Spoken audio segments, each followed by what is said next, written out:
വേനലവധി കഴിഞ്ഞ് 9 മക്കൾ ഒന്നിച്ച് സ്കൂളിലേക്ക് പോകാനിറങ്ങുന്ന കാഴ്ചയുടെ സന്തോഷത്തിലാണ് കൊട്ടിയൂരിലെ പോളൂർ സന്തോഷും ഭാര്യ രമ്യയും. ഇനി ഈ 9 പേർ ഒന്നിച്ച് ഇത്തരമൊരു സ്കൂളിൽ പോക്ക് ഉണ്ടാവില്ല. കാരണം മൂത്ത മകൾ ഈ വർഷം +2 പൂർത്തിയാക്കുന്നതോടെ സ്കൂൾ ജീവിതത്തിൽ നിന്ന് മാറി ഉന്നത പഠനത്തിനായി പോകും. ഇളയ മകൾക്ക് പ്രായം വെറും 3.5 മാസം മാത്രമാണ്.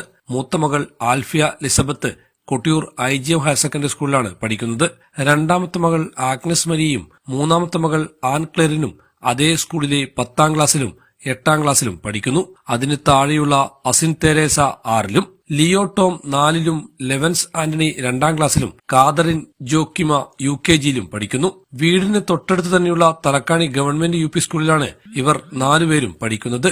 ഇവരുടെ ഇളയ ഇരട്ട സഹോദരിമാരായ ജിയോവാന മരിയയും ജിയന്ന ജോസഫിനെയും അടുത്തുള്ള അങ്കണവാടിയിലും പോകും. കഴിഞ്ഞ 2 മാസമായി താലോലിക്കാനും കൂട്ടിരിക്കാനും ഉണ്ടായിരുന്ന ചേച്ചിമാരും ചേട്ടന്മാരും സ്കൂളിലേക്ക് പോകാൻ ഒരുങ്ങുന്നത് മുതൽ ടാറ്റ പറഞ്ഞ് റോഡിലൂടെ സ്കൂളിലേക്ക് പോകുന്നത് വീടിന്റെ പടി കടന്ന് കൗതുകത്തോടെ നോക്കിയിരിക്കും 3 മാസം മാത്രം പ്രായമുള്ള ഇളയ മകൾ അന്ന റോസിയ.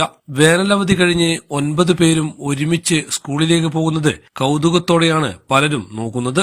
തന്റെ ചെറുപ്പത്തിൽ സ്കൂൾ പഠനകാലത്തെ ഓർമ്മകളും കുട്ടികളുടെ സന്തോഷവും കൗതുകത്തോടെയും സന്തോഷത്തോടെയും ആസ്വദിക്കുന്നുണ്ടെന്ന് പിതാവ് സന്തോഷ് പറയുന്നു. ഈ വർഷമാണ് അവസാനമായിട്ട് ഇപ്പൊ എല്ലാവരും കൂടെ ഒരുമിച്ച് സ്കൂളിൽ പോകുന്നത്. ഈ വർഷം കഴിയുമ്പോൾ പിന്നെ ഓരോരുത്തർ ഇങ്ങനെ ഒഴിഞ്ഞു പോകാൻ തുടങ്ങും. അപ്പൊ ഇപ്പം മൂത്തയാള് +2ലാണുള്ളത്. +2 കഴിഞ്ഞ് അടുത്ത വരുമ്പോഴത്തേക്കും കുഞ്ഞവള് ഇപ്പം 3.5 മാസമാണ്. അപ്പൊ അവള് സ്കൂളിൽ പോകാനായിട്ടാവില്ല. അപ്പൊ ഈ വർഷമാണ് ഈ 9 പേര് ഒരുമിച്ച് സ്കൂളിലേക്ക് പോകുന്നത്. സ്കൂൾ വിദ്യാഭ്യാസത്തിന്റെ ഏറ്റവും ലാസ്റ്റ് സമയമാണ്. എല്ലാവരും കൂടെ സ്കൂളിൽ പോകുന്നതിന്റെ ഞങ്ങൾക്ക് ഏറ്റവും സന്തോഷമുള്ള ഒരു ദിവസമാണ് ഇന്ന്.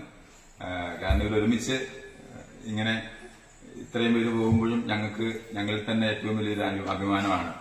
മക്കൾ എല്ലാവരെയും പൊതുവിദ്യാഭ്യാസ സ്ഥാപനങ്ങളിൽ മാത്രമാണ് പഠിപ്പിക്കുന്നതെന്നും മികച്ച പഠനമാണ് ലഭിക്കുന്നതെന്നും സന്തോഷ് പറയുന്നു.